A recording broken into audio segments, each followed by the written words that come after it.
In this podcast, I had the humbling opportunity to interview William Spears. Multiple unique things for me and the podcast in general. He's a works in the Pentagon currently. He's a commander of submarines, and he's also an author. Very interesting dynamic, very interesting conversation.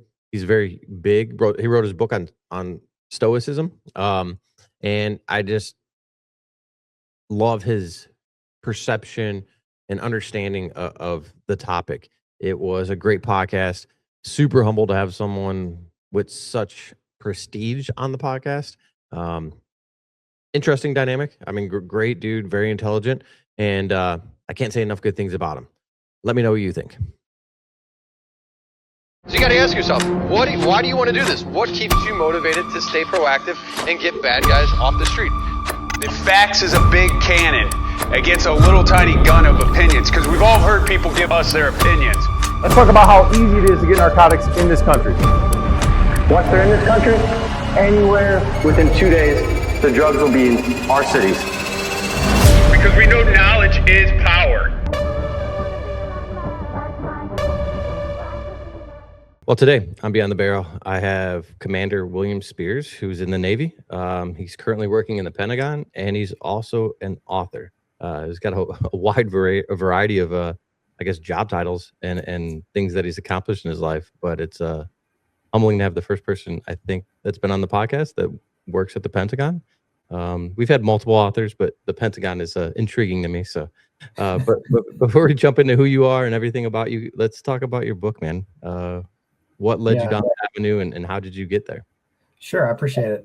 But before I talk about anything, I need to say, just for the benefit of the listeners, hey, because I'm actively serving in the Navy, it's important that I say that I'm just here speaking as myself, as William Spears. Any idiotic thing that I say is just my own opinion. If I don't say that, then I'll inevitably render an opinion on Taylor Swift or something, and then that will be taken as the Navy's opinion on that thing. So no, it's just me. I'm just here speaking as me. So so I wrote a book, which is it's a super weird thing to do whenever you're actively in the military, but it's an even weirder book. It's called Stoicism as a Warrior Philosophy, and it is about the philosophy of Stoicism as applied to military service, and the morality of warfare and all that kind of stuff. So it's a philosophy book. It's totally not for everybody, but it was kind of like a dream, as a young guy that I wanted to be. Part of me wanted to be a philosopher someday. Part of me wanted to be an author someday. And no one was going to pay me to do either of those things. So I joined the Navy, when I graduated high school. And then years down the road, I've been working on this project as a side thing. And then it just released this year, and it's able to publish it and seems to be doing great, but it's a pretty off the wall book. But anyway. Yeah, so that's kind of what that's about. Awesome. So now let's go backtrack years and years and years. Born and raised, where'd you grow up? Yeah, so Central Louisiana, small town. I was in Pineville, Louisiana, and I like lots of people in small towns. I always kind of envisioned the military as a good path to training and education and all those things. I also had, some kind of vague sense that it would be a good thing to do from a patriotic standpoint. But at that age in life, it wasn't really that much more developed than that. It was just kind of something, I admired the military and the concept of patriotic service and all that. And so I was happy to join the Navy for those reasons. I, had been advised to, pursue education. Basically, if they offer you school, you take it. If there's an option to sign up for it, you sign up for it. And so I sought out kind of whatever was the hardest, from a mental, intellectual standpoint, technical standpoint, thing that I could get into. And that was, as an enlisted guy, was the nuclear power program. So basically, I trained as a technician to go work in the nuclear power plant of submarines and aircraft carriers. And I went, and that's 2 years of school. You learn basically a technical trade. For me, that was to be an electrician within that environment. And then you also go through all this kind of what's called nuclear power school, which is all this physics and theory and stuff like that. And it's pretty heavy engineering, but going through all that while I was in that program, I kind of got through all the training, but applied to everything I could while I was doing it, and got accepted into the Naval Academy from there. And so, like, my friends give me a hard time because it was like many years of school before I ever actually made it to a boat. They're like, you're still in school, you idiot. You're a waste of money.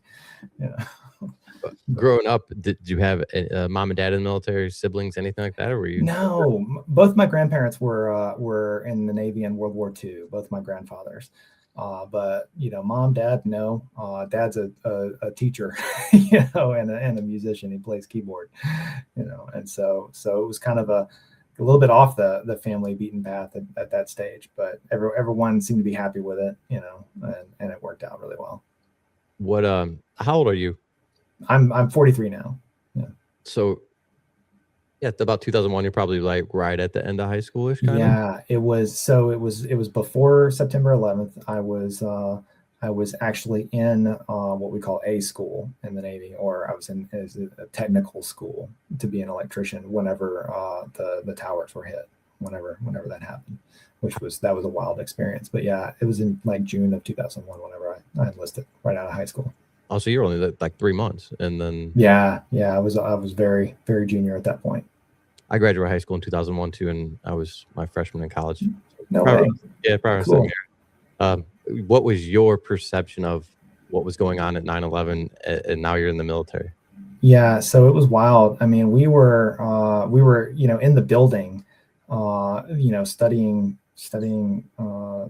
transistors. Actually, it was transistor theory that we were studying, and they start coming across the announcing circuit with, hey, this has occurred, and then like they followed up with like, now this has occurred. And whenever they followed it up, we're just like, oh, we're going to war. Like no one knew where or why or what was going to happen, and everyone is just like, point me in the right direction. I'm ready to do something. I'm ready to fight.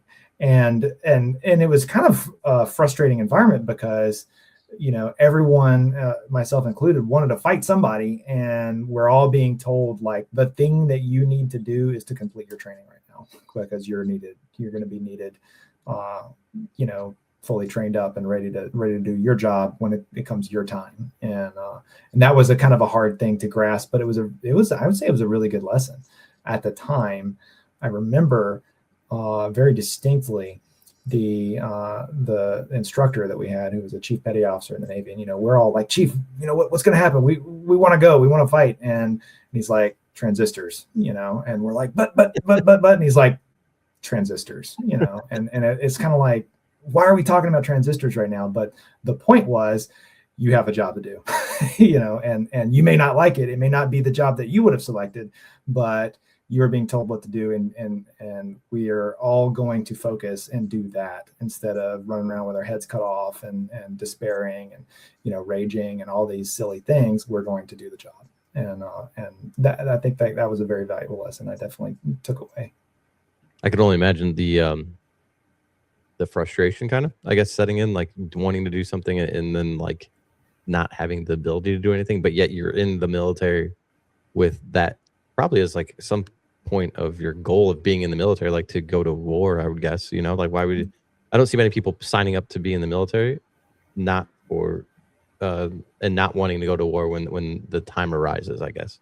Yeah. Well, September 10th, 2001, it wasn't my desire necessarily to go to war. It was, to develop, to get training, to go to sea, have the Navy experience. I joined the Navy, and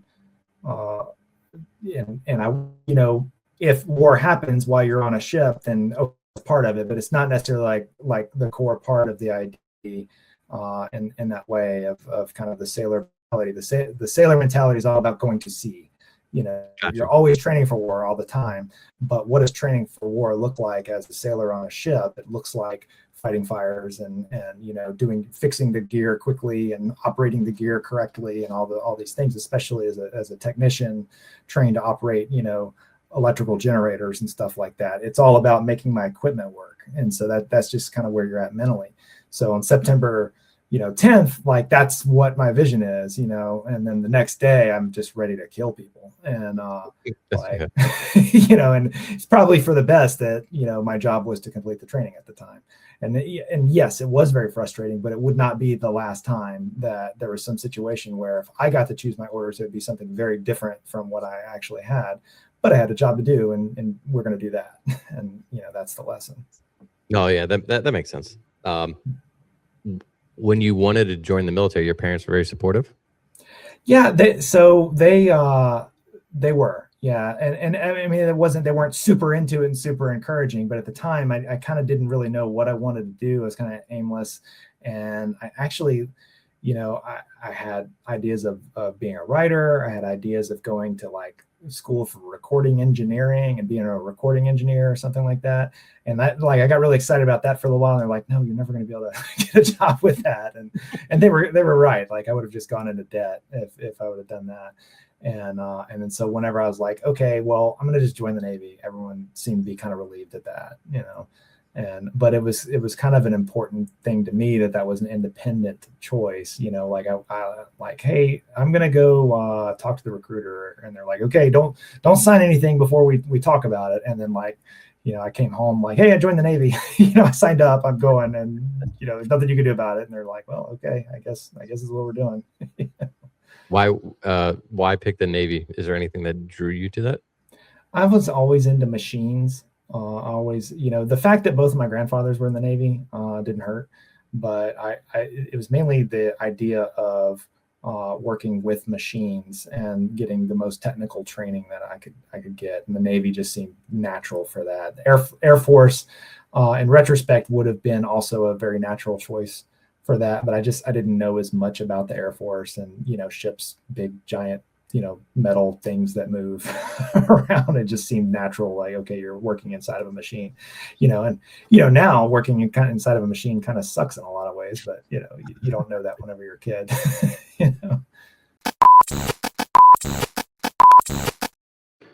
I think it's pretty evident that I'll probably be speaking at the Justice X conference, but I wanted to give my little instructor spiel like everyone else's. And the main reason is because I wanted to come in here and thank all these amazing instructors that are willing to donate their time away from their family, their profession, and their friends to come and make the profession better. I don't know how I became so lucky with the ability to surround myself with amazing people in this profession. I have some of the most amazing friends in this profession. They're the most selfless individuals willing to go out on a whim, put a conference together with me and just to try to make the profession a little bit better. And I don't know how I pulled this off. I don't know what it is, but I'm beyond grateful for them. That being said, when I speak at the conference, communication is the biggest thing to me. I think that communication is the most important tool that we have as cops, and that's not verbal communication. That could be nonverbal communication. I'm going to focus a lot of my instruction on that aspect, where communication is universal. It doesn't have to just pertain to interdiction. It's all of law enforcement. If you have the ability to communicate with someone that is a multimillionaire and a guy that's homeless living on the street, your career is going to be a lot more fruitful. And you have this ability to have a lot more empathy when you're communicating and understanding and being actively listening. Someone else came up with this. I love it, so I'm going to throw it out there. As cops, we are often waiting to respond and we're not actively listening, but you can't do them both. So I think as cops, you ask a question, engage, and actively watch what their response is. It doesn't have to be such a strict format of what you're asking, chronological order or anything like that. Let a conversation flow like you're talking to one of your friends. Don't just be so rigid. And that's where I think a lot of us fail, and it's not our fault. Until you know that you're doing it wrong, you'll never know. Like I was very robotic as a cop, and I couldn't communicate with people. I know that for a fact. I'm introverted, and I go to the police academy and all this other stuff. But anyways, I can't wait to see you in South Carolina in April of 2026 with all these amazing instructors. And at what point through your training did you choose to go on submarines? Like, is that something that you wanted to do? No, that came later. I signed up for nuclear power expecting to go to aircraft carriers. And whenever I was in the nuclear power training program, I learned that I just kind of discovered that there was a lot more strong culture associated with, like, the submarine guys seem to be just really excited about submarines, and which is totally baffling because, it's a submarine. It's like, it's got to suck, right? But they're all, the appeal of it is that it's a very tight crew. You're generally doing something interesting. It's a very, very high end vessel. It's the tip of the spear as far as anything is that within, when you're talking about warships, and the small crew breeds a certain culture, and there's definitely a culture where everyone, you absolutely must pull your weight, because there's no one else that's going to pull it for you, and that small crew. And someone who doesn't know and understand the ship extremely well is a liability to everyone.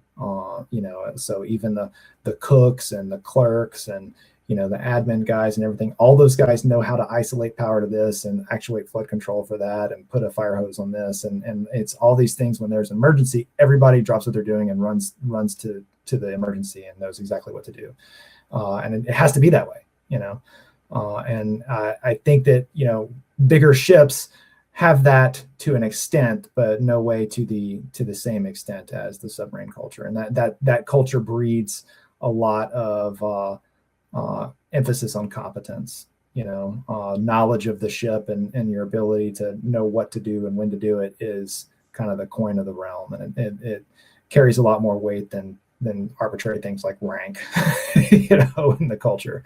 And I always wanted to be a part of that culture. And so when I went officer, I came back to the submarine side. I was really excited to do that, and it's been a great culture for me. It's been a great experience. How many people are on? I'm sure that fluctuates, but on average, how many people are on a submarine at a time? Roughly about 150. Okay. All of our submarines are nuclear powered, which are big by the standard of submarines around the world. If you've been on if you've done a tour in a museum submarine somewhere, that's probably like a World War II boat. Those are quite a bit smaller than the nuclear powered subs that we have today. You've basically got two kinds that the United States operates, and that's the attack subs and the missile subs. The ballistic missile subs are quite a bit bigger, but they're still, the crews, instead of 150, it might be more like 170 or so. It's still not a huge crew compared to something like a cruiser, which is going to be 300 odd people, or like a aircraft carrier, which is going to be like 5,000 people. So you got some pretty big ships out there. With the submarine, when you go out to sea, how long are you guys gone for? Like, what does that consist of? Or is there points that you can just go out to sea for the day and then come back, or how's that work? You'll do stuff like that whenever you're working up for a deployment or something. Sometimes you'll have like 1 or 2 day underways, like really short periods of time, but generally not inside the same day. I mean, it does happen, but that'd be very rare. The basic idea is, so a deployment, when a ship leaves for deployment, it's roughly, nominally 6 months. Like, it'll leave the home port, that wherever the ship is based, and that's where your family lives and everything. You move into a house somewhere on the base, and you'll leave the home port for roughly 6 months. And so I've been based out of Hawaii a lot. So say you leave Hawaii locals, and you will go and check in with the commander in Japan, and CTF 74 in Japan now they own you, and they will assign you to do whatever they need invisible warship to do for that 6 month period of time. Now, during that, you might do a mission that lasts a month or two, and then you'll break up the missions with a port call here and there, and the port call will be a few days, and you'll get food, get some people off, get some fresh air, and get parts and fix whatever's broken, and they get back out there. And they try to basically keep you busy as much as possible during that 6 month deployment. Before that, you have workups where the ship is alternating between maintenance periods where you're tearing everything up and putting everything back together, and training, and going out to sea, just kind of hanging around the locals, doing little stuff, testing all the systems, making sure everything's still working your ship before you go do hard stuff on the deployment. So that workup period can be, something in between a year and 18 months, nominally, depending on kind of the state of proficiency of your crew and like how well put together the ship is and what kind of maintenance you got to do. And that's kind of the basic cycle. These are probably really naive questions, but how long can you stay underwater in the submarine at a time? So you're limited by food, actually, on a nuclear ship. We make our own air, we can, whenever you're not doing, when you don't care about being hidden, you can just ventilate all the time. You can surface the boat if you want, suck in new air, or poke a snorkel out of the water and suck in new air and ventilate the ship that way. But whenever you are just staying submerged and you're trying to stay hidden, we have an oxygen generator that generates oxygen. We have machines that take the CO2 out of the atmosphere. And so you recycle the atmosphere that way. We make our own fresh water. We have a desalination plant that, wow. And the nuclear reactor is effectively unlimited power within the time frame that you're doing anything. So like that powers all those things, but you'll eventually run out of food. and you get, I've had situations where this doesn't happen all the time. Don't get me wrong. The food on submarines is probably the best that you're going to get in the Navy, but I have had times where like we're here and we need to be here, and things are going down. We need to stay here and watch what's happening or be ready for what might come next. So we need to be where we're at. So how much food do we have? Okay, what are we going to do to make it last longer? And you start doing weird stuff with the food. You start running out of stuff. Like the first thing that goes, like after the first couple, weeks underway, you're out of fresh fruit and vegetables. Like that's the first. Now you're eating canned stuff, frozen meats and stuff like that. And that's what you have for most of the deployment. And if you start running out of those key ingredients, like you run out of flour, like that changes everything. It changes a lot of how, what your diet's going to consist of until you can get back and get new food. That doesn't happen most of the time. Most of the time, our food's really good because of the small crew, the cooks really take a lot of pride in serving the crew well, and it's a huge morale point. Is if the food sucks, that's going to really affect everyone's kind of sanity whenever they're in the tube. Makes sense. So you get that right. Yeah. So when you're on these deployments, I know that they're massive, but do you have any ability to like work out, or is that unheard of and you're just? No, you have a little bit. Okay. We'll typically have an exercise bike and like a treadmill. It's a pain usually because the stuff is going to be strapped down in some way that you got to like pull it out, and because you can't just leave stuff floating around like loose because the ship takes a big roll or it's in the way and you got to fight a fire and there's this exercise bike in the way and whatever. So you have to put the stuff up whenever you're done using it and like use all these ratchet straps to like keep it stable. So it's a pain in the butt to like go work out, but it's still worth doing.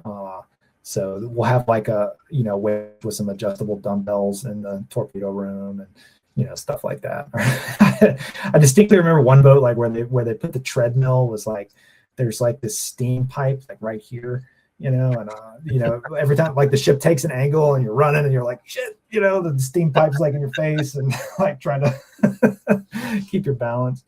But normally what I'll do is bring a kettlebell underway with me. And, okay. And, just bring a 40-pound kettlebell and just do like I can keep that nearby, in my stateroom or something like that, and I can just do kettlebell swings when I got some time, and it's not as much of a pain to break out and work out.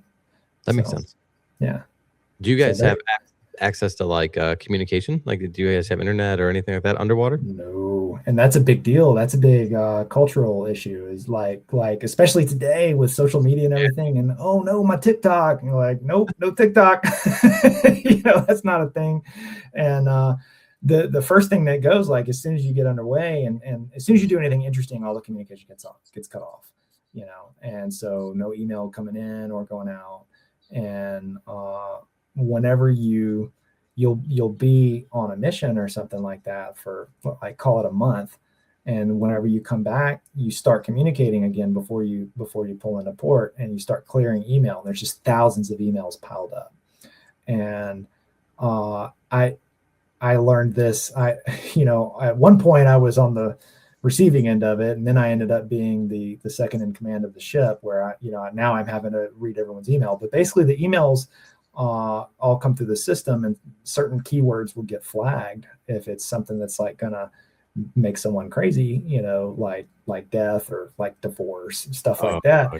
Those things will get flagged, and you kind of have to make a decision. And you're like, oh, is this I need that man on his A game right now? Like, is this the time for him to receive this message? And like, that's a tough call, right? Because you really, I don't want to be filtering anyone's information. I don't want to be holding back anything back from anybody. But at the same time, like, I might be doing something life threatening, and like, now might not be the time.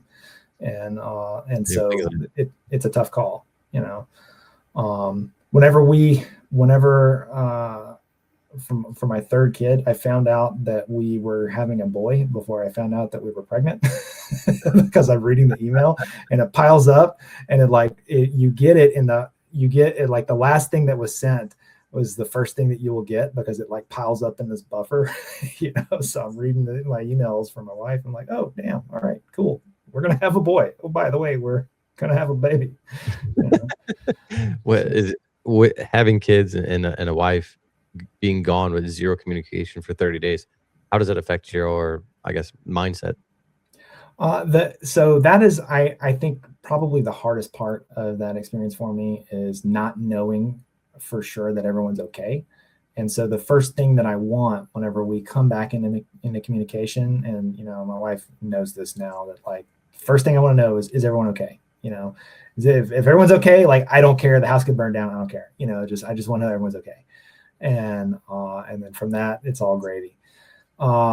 So we've definitely gotten used to it. She knew I was in submarines whenever she married me, and we've dealt with the finance. Actually, I think it's kind of strengthened us, as a couple, as we've gone on. Early on, it was kind of like, I don't know how this is going to work out, but at this stage in our lives, we're very secure. And she's just like, are you going to get underway yet? Like I'm tired of having to clean up the house. With the kids, how does that impact them? They're used to it. Okay. Now it's always kind of an adjustment whenever, you'll do a couple of years on a sea tour where you're on a submarine going out underway all the time. And then you'll do a couple of years on a shore tour, like I am right now, working in an office somewhere, and the kids get used to that. And then so going back to a sea tour after that, that's the hard part. Everyone kind of has to adjust to like, no, daddy is working now, daddy's really working. And so, he doesn't have a lot of time to play. But they adjust well. Kids are super resilient. They're made of rubber. So they're fine, especially with us being, pretty secure at home and everything. They're comfortable with it.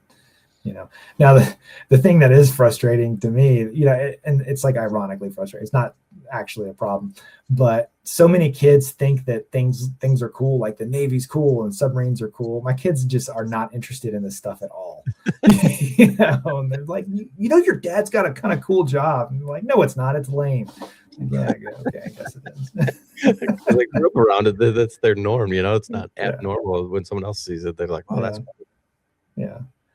Why can't you do something cool, like be a YouTuber? Like, how many years do you plan on doing in the Navy? I don't know. Like at this stage, growing up and getting a real job sounds scary and hard. I know I very much liked my Navy career so far. I don't know if I'm going to age out of it. Basically, I'm going to age out of driving ships at some point. And at that point, that's probably time to do something else. I don't know, unless whatever comes after that. I've basically got one more tour in a ship in me, and after that, it's going to depend on what the Navy has me doing. But it's a lot of desks, so I don't know. But at the same time, like, I don't know what else I would do. Like, I'm just not that. I like philosophy. So maybe I could go teach military ethics or something like my book is about a lot of military ethics and stuff. So I could go and teach that stuff, maybe. I don't know, but the world doesn't need more philosophy teachers. It's got plenty. So I don't know. So you can age out of being driving a ship, but you could still be in the military? Well, yeah, basically just they'd have me doing other jobs. There's an unlimited amount of desk jobs for former submarine commanders, and they will keep sending me to those as long as I'm willing to do it. And I'm not in any hurry to change careers right now. Is that the stage? It just depends on if those jobs just are boring a lot, then maybe I'll start looking for something else. But I'm not in a hurry right now.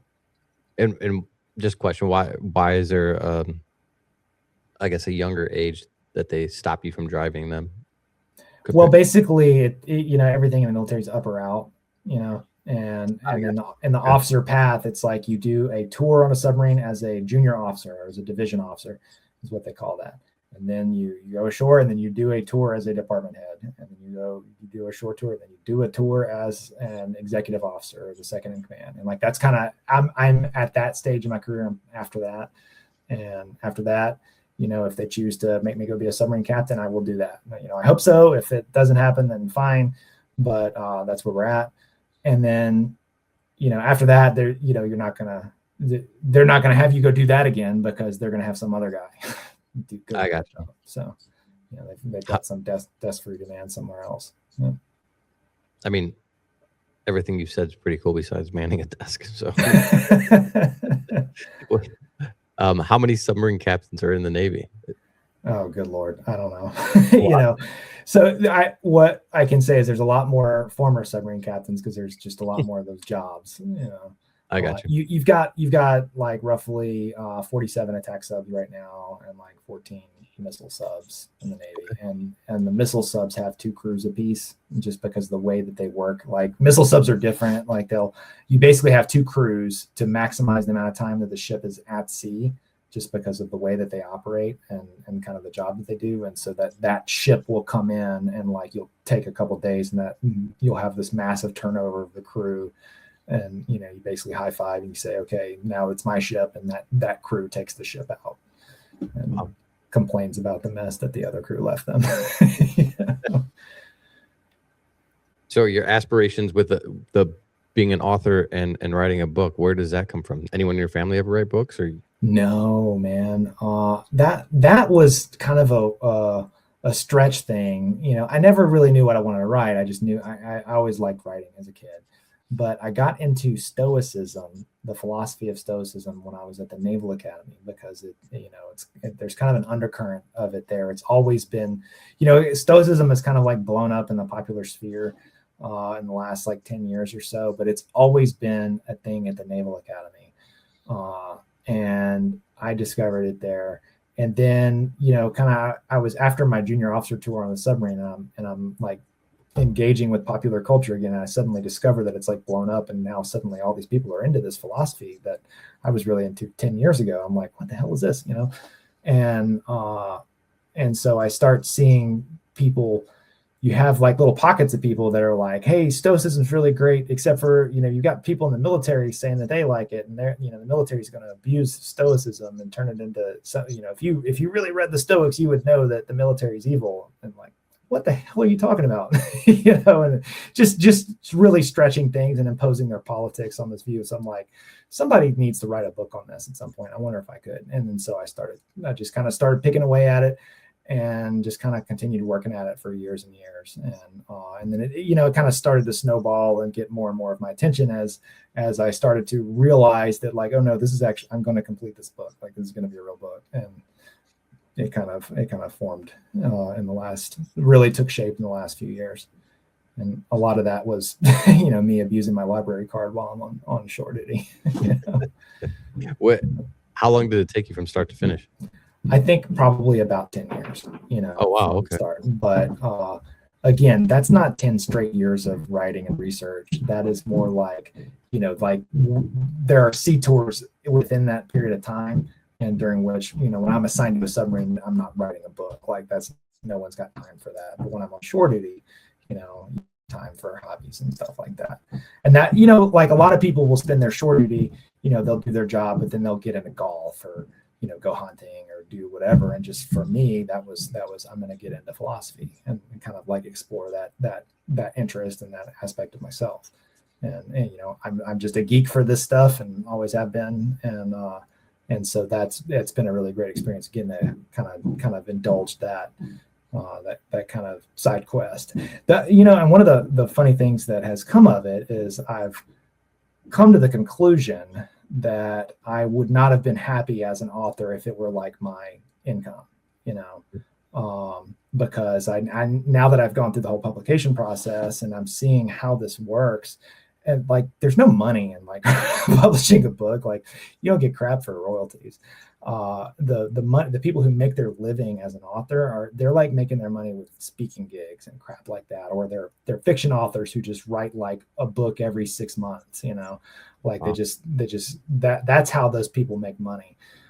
Something like this, like it's not going to make any money, and it's not like meant for a popular consumption. And I know that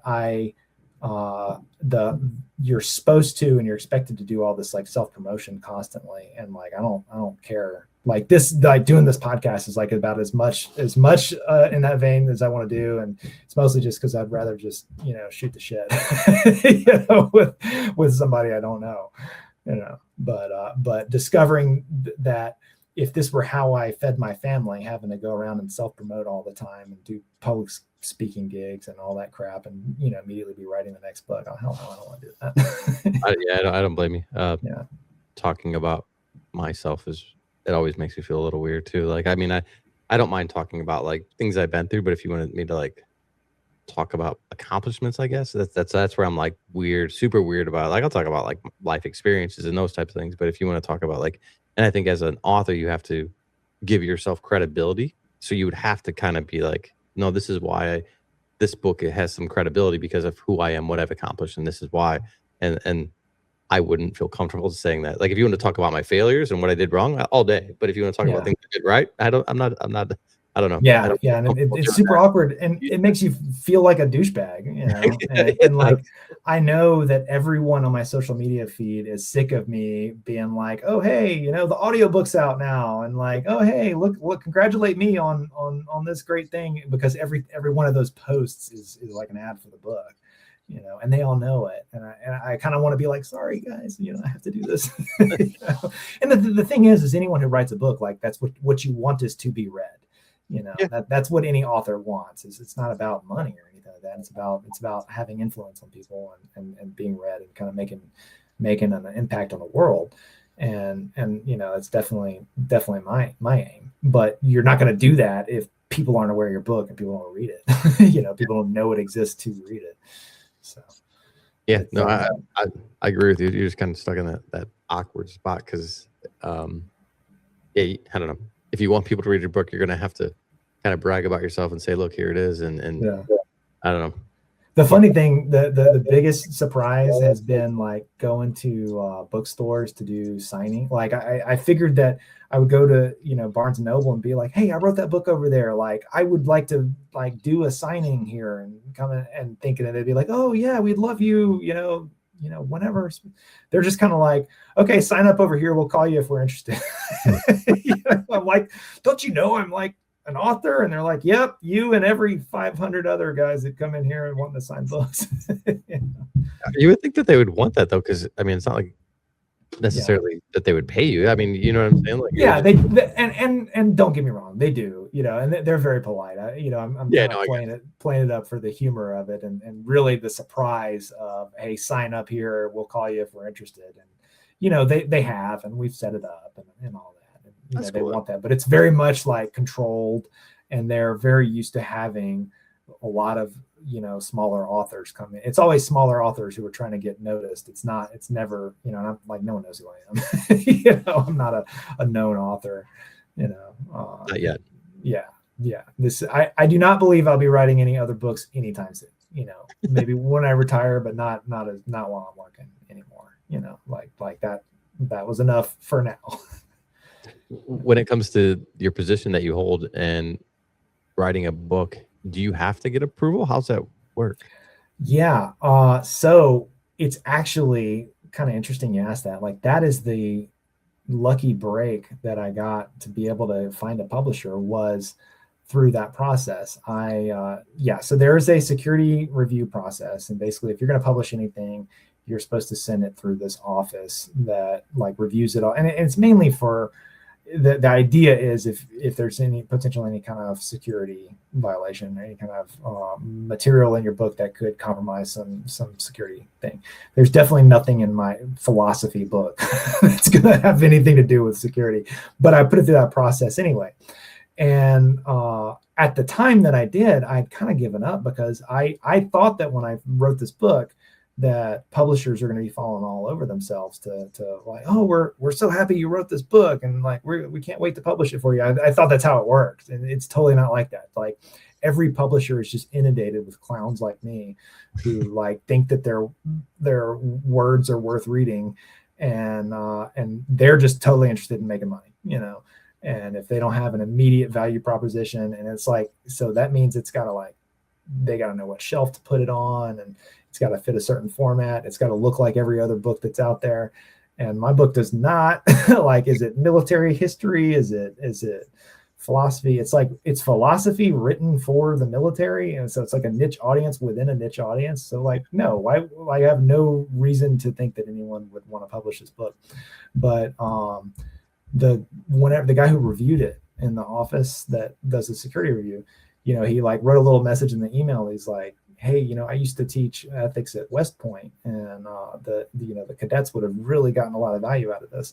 And so I wrote him back, hey, thanks for the review, and like, oh, if only someone would publish this weird ass book, LOL, you know.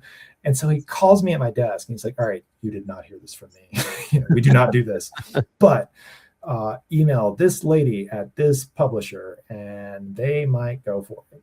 And sure enough, like they loved it, and they're like, oh yeah, you know, and so now it's like published in the US and UK, you know, and like the original publisher I wanted it was just a US publisher, and so now it's like got better reach and everything.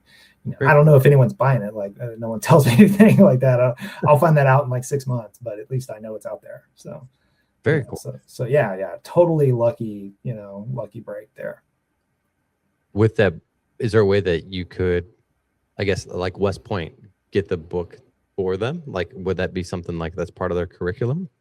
That's up to them. You know, I would love that if they did. And you know, the Naval Academy, I basically wrote it for myself as a Naval Academy midshipman. Like that's like exactly the environment. West Point, you know, the military academies.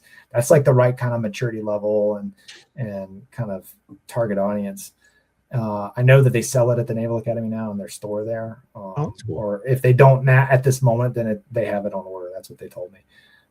And you know, I've like been in comms with them. I think at some point I'm going to go talk to the midshipmen, but I haven't had an opportunity to do that yet. I would love to go talk to West Point and all that. It's just kind of like, if people got to find it and have got to want to hear from me. Otherwise, I'm just some yokel saying, you know, hey, you should make my book required reading. Like, yeah, you and everyone else. Well, I mean, but yeah, I think yours has a very niche thing, and it pertains to what those recruits are going through. And I mean, other books probably they might give them, I don't know. I'm just trying to think of like people, military personnel that wrote books about their like war stories. This is not that at all. This is about, you know, the philosophy of Stoicism that will help them out in their career, I would assume. Yeah, that's my hope. I hope that someone finds it there and is like, oh damn, this is good. We should share this around and get more people to read it. You know, but that's you know, fingers crossed. We'll see if all that works out. I'm just some yokel like commander, you know, walking around the Pentagon trying to pitch my book. It's a super weird thing to do. Pitching the book would be weird, but you got some credibility with what you've done, obviously, and I think it's pretty impressive that you wrote the book. How many pages? How long is it? It's like 214 pages, I think. You know, it's easy very read. Average. It is not an easy read. Okay. It is absolutely not for everyone. Like, I'll just be very upfront with that. It's very written at like kind of an academic level.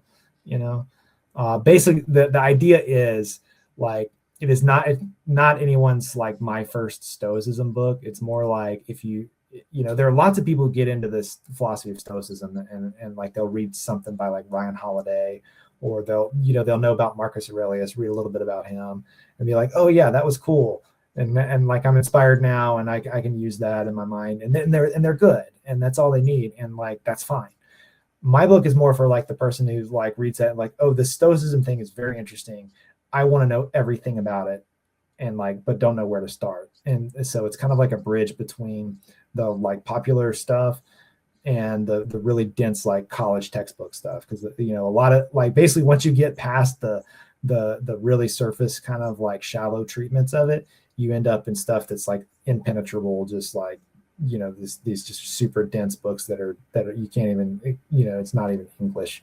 And so I basically was like, okay, let me write this like a military guy. Like if I had to explain Stoicism to an admiral, and he's like, okay, what did the Stoics say? Like, you know, like give me all the details, but don't waste my time. You know, I show off your vocabulary. And it's like, okay, I can write like that. And it's not what the idea is. It's like, all right, how would I structure this to explain it to a military guy and also apply it to various things that make sense, that, you know, military leadership anecdotes and that apply to certain moral dilemmas that you face, and then ultimately the morality of war. Morality of patriotism is a big piece there too. Like, is it actually moral to be a patriot? And like a lot of people will tell you no, and I say that is false, and here's why. And I kind of dive into that, and so that's kind of what it's about. But it again, it's like super detailed. It's not. A lot of people are going to pick it up and be like, "What the hell is this? This is really a lot denser than I thought," you know. And that's because it was like part of being the writing like a military person is like, what does the book actually say? Bring me the pub and let's consult the actual reference. And so I do that. Nice. What drew your attention to, or what drew your interest into that? So while I was at the academy, I discovered this guy named James Stockdale, who's like this heroic figure in the Navy, but he was an admiral. But before he was an admiral, he was a fighter pilot who was shot down in the Vietnam War and captured. And he was the air group commander that was flying combat missions as the air group commander.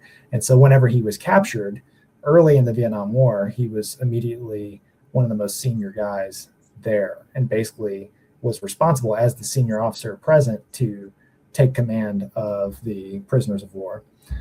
And he happened to be deeply into Stoicism before he got in that situation. And so he was there for 7 years, basically being tortured. And, you know, they had this whole regime of basically torturing the prisoners and then exploiting them, getting them to get up on camera and decry the war effort and all these things. And he basically organized a resistance network and taught everyone how to resist the torture and how to be uncooperative to the prison authority, and kind of how to retain everyone's moral identity and everyone's honor. And that was intrinsically tied to their survival. You know, a lot. Basically, if someone would become like dishonored and basically give in and acquiesce to the situation, they'd become morally broken, and they would often die. That was kind of the usual pattern. And he basically established this kind of protocol for resisting the prisoners or the prison authority, and for kind of retaining a sense of honor. And everyone that was there basically attributed a lot of people attributed their survival to his leadership. It's a lot more complex story than that. You know, I'm not doing any justice here, but he's a super interesting character. You can do a whole series of podcasts on James Stockdale. But anyway, James Stockdale was super into Stoicism, and this is like in the 70s.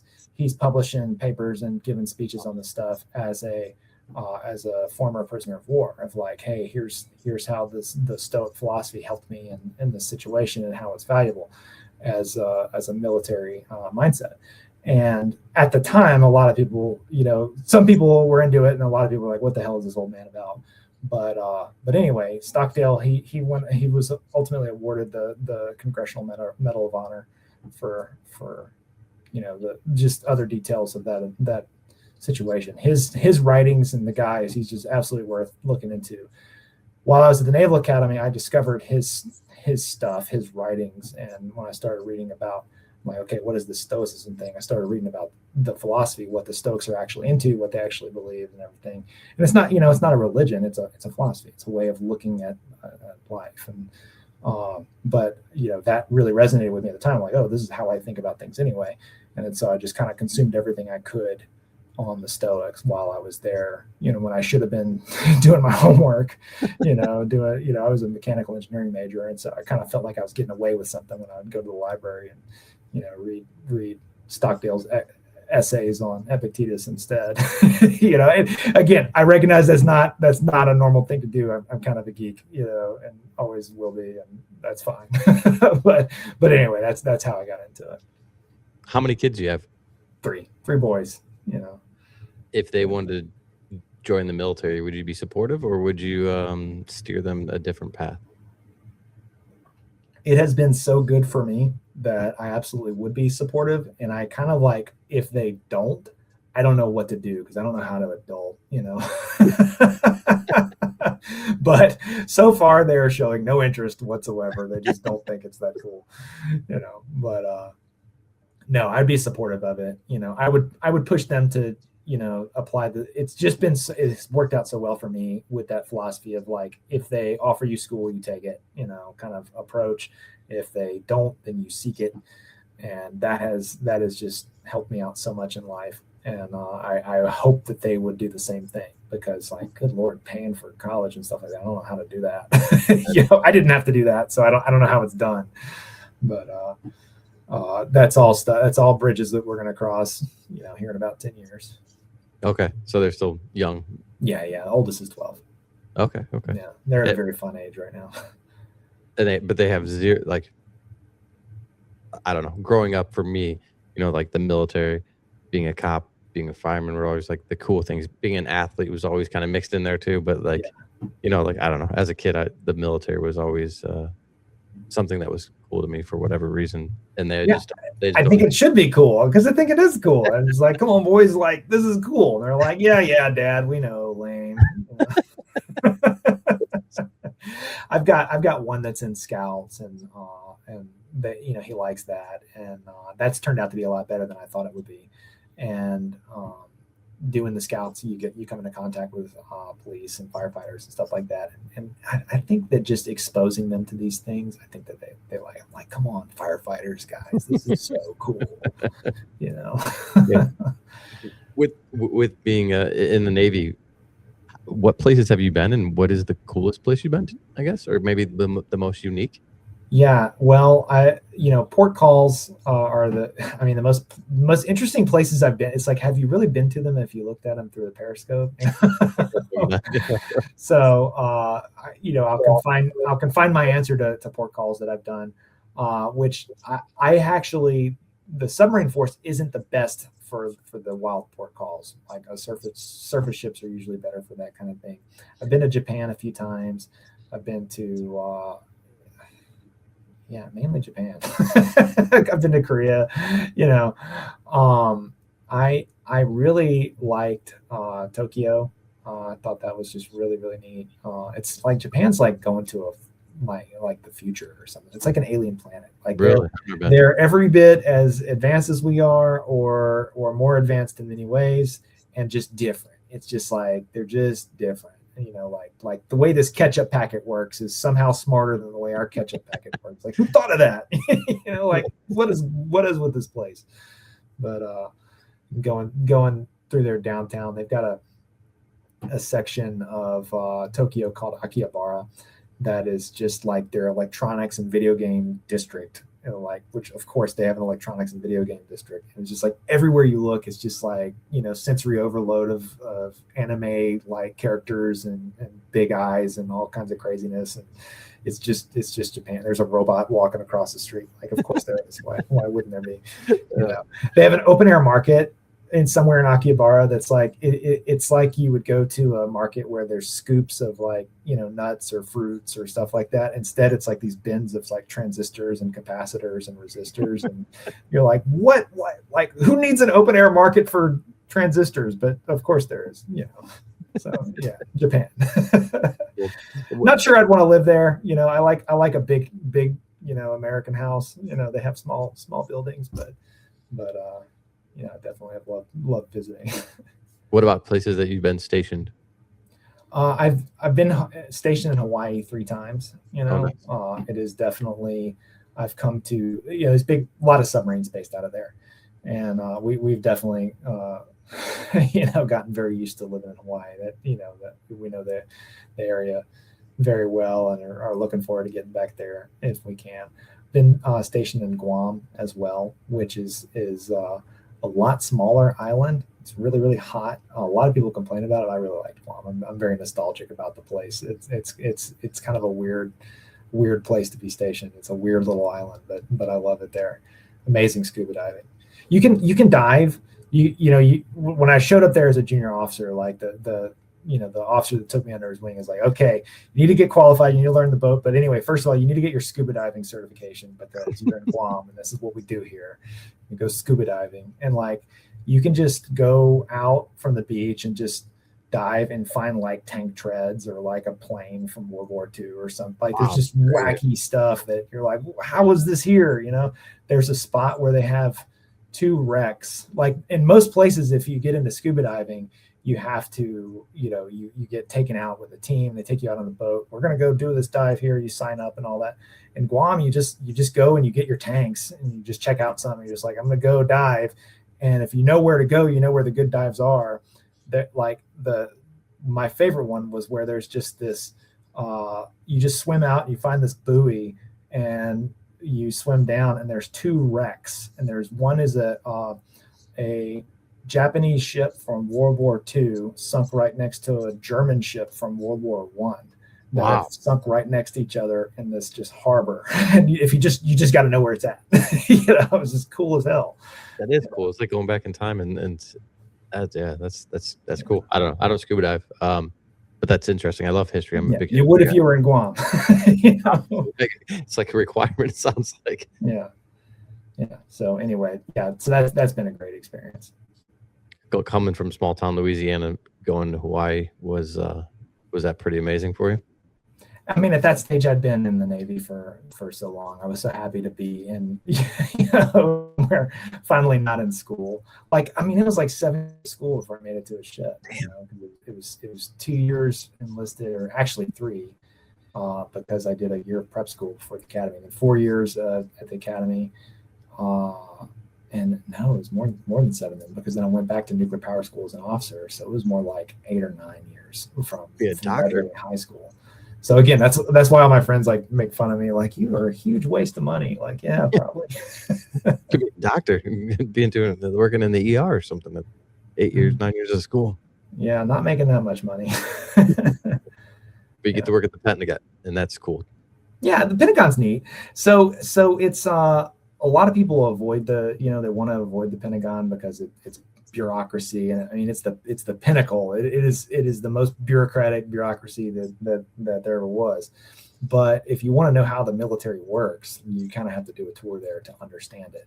But what the building is it's all about money, and figuring out where we're going to spend what, and do we invest more in that technology that might or might not pan out in 10 or 20 years, or do we invest more on stuff right now? The stuff right now, do we buy more stuff right now, or do we better maintain the stuff that we have, or do we cut funding to that? All those decisions get made in the Pentagon, and so it's less moving pieces around on the chessboard. That happens, but most of that stuff happens in other buildings elsewhere all over the world. The Pentagon is kind of where what gets decided is what money is going to get spent on what. And but if you don't really see how that works and kind of see how that sausage is made, then there's so much you don't really understand about how the military is actually working and how the decisions are made.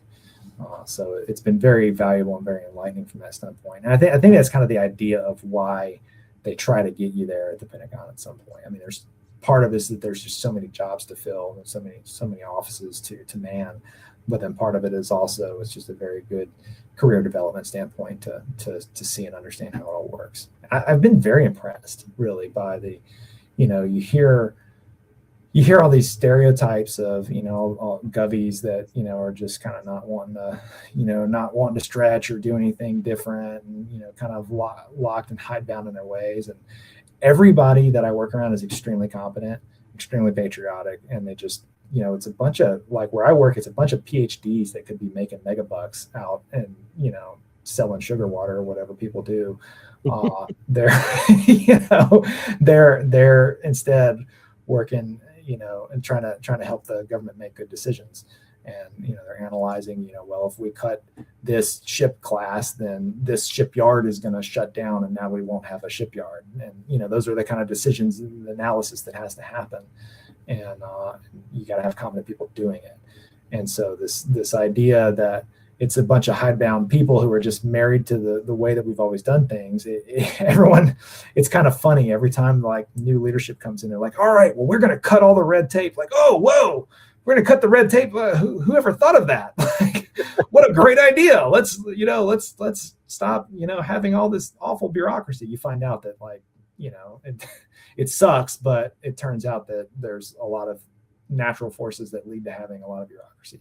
And what bureaucracy is the imposition of control. And so there's like this myth within the military that you know, there's all these bureaucrats, you know, or these middling office, you know, people that, you know, and the rest of us are warriors, and you know, the warrior, it's always the bureaucrat's fault.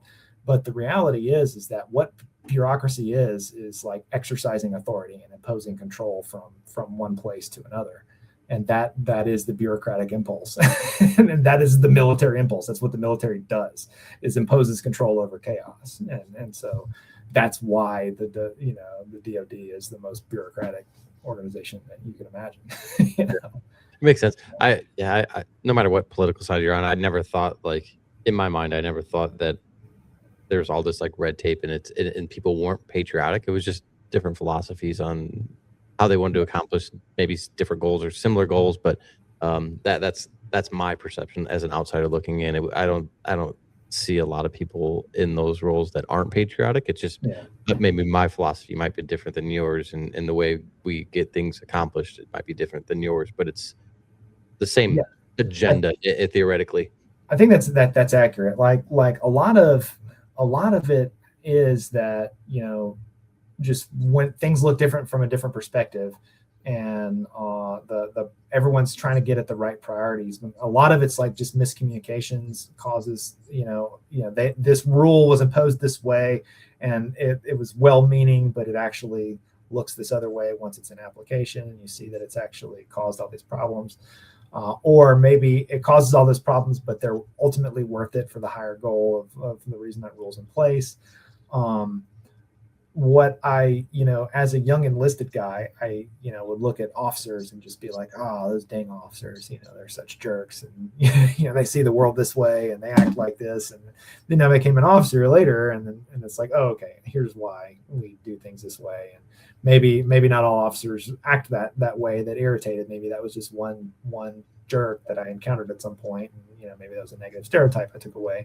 But as a junior officer, the real jerks are those senior officers on my ship, and then eventually I'm a senior officer, and those real jerks were those jerks back in Washington at the Pentagon that were not resourcing my ship the way. And then I get to the Pentagon, and it's like, oh, okay, now I see why, and it just kind of happens over and over again. No, that makes sense. You live long enough to become, see yourself become the bad guy. Pretty much, yeah. There's some young person that's talking smack about you, no doubt about it, and doesn't even know who you are. Yeah, I'm sure.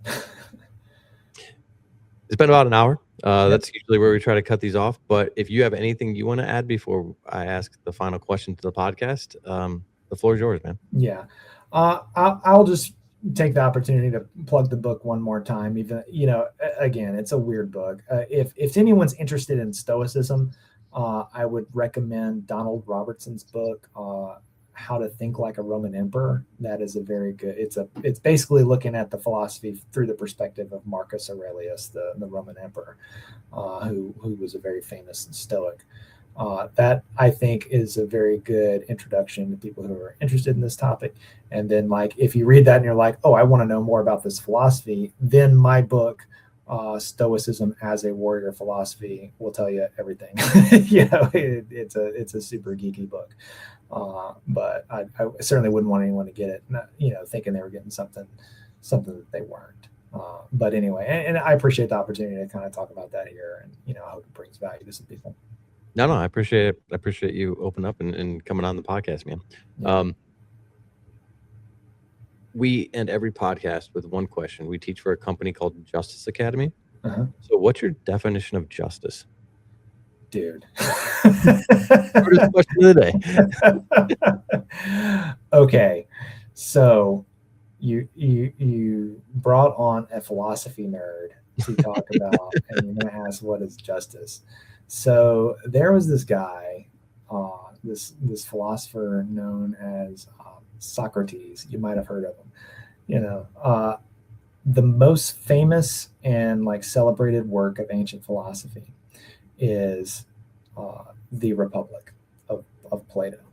And you know, Plato wrote Socrates. Socrates, as he exists, as we know him, is really a character mostly written by Plato. And you know, Plato deploys Socrates to explain all these different concepts. And you know, but the character of Socrates is walking around, and he's just I know nothing. You know, what is good, what is right. Why do you believe that thing that you believe? And all he would do is just poke holes in everyone's arrogance and everyone's belief that they understand things. But and the probably, you know, just this masterpiece of philosophy is the Republic. It's not really a work of political philosophy. It's a lot more than that.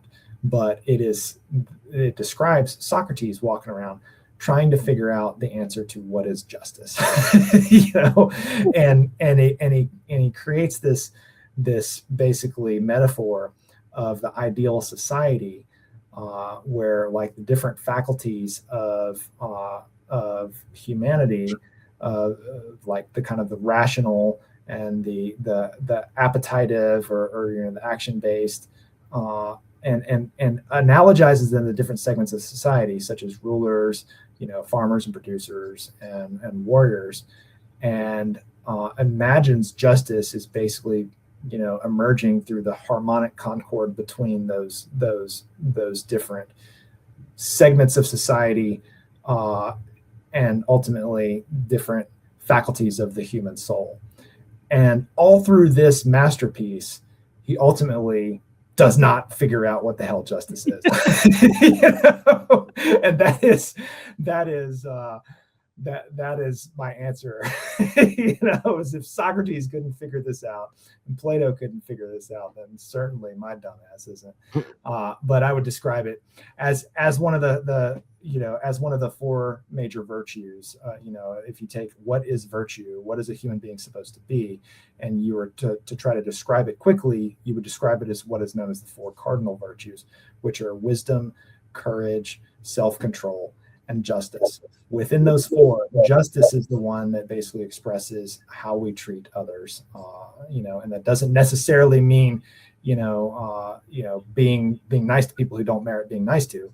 You know, that's not necessarily what is justice. Justice is what is right. You know, and that's kind of the ancient component of, you know, of those four qualities and faculties of an ideal human being. That captures how we treat others. Justice is what captures that. So that answers the question. Yeah, I think that's probably the best answer I've ever got. You're able to break it down and yeah, we've covered. Yeah, it was amazing. That was great, to be honest with you. Well, thanks. I hope, like, again, I love philosophy. You know, I'm not a philosopher. That's not how I make my money. I drive ships, you know, but I'm a super big nerd for this stuff, and I recommend that everyone else be one too, because I think that that's ultimately, like, that's what you're supposed to do as a human being, is develop intellectually, and you know, kind of seek your higher plane there. And I think philosophy is captures, you know, humans' quest to do that for thousands of years. We've been getting at these same questions, and you know, it's been a very valuable experience for me. I hope that it will be for everyone else too. Awesome. I'm sure it will be, man. And again, I'm very grateful that you came on the podcast. Yeah, I really appreciate it, man. Thank you.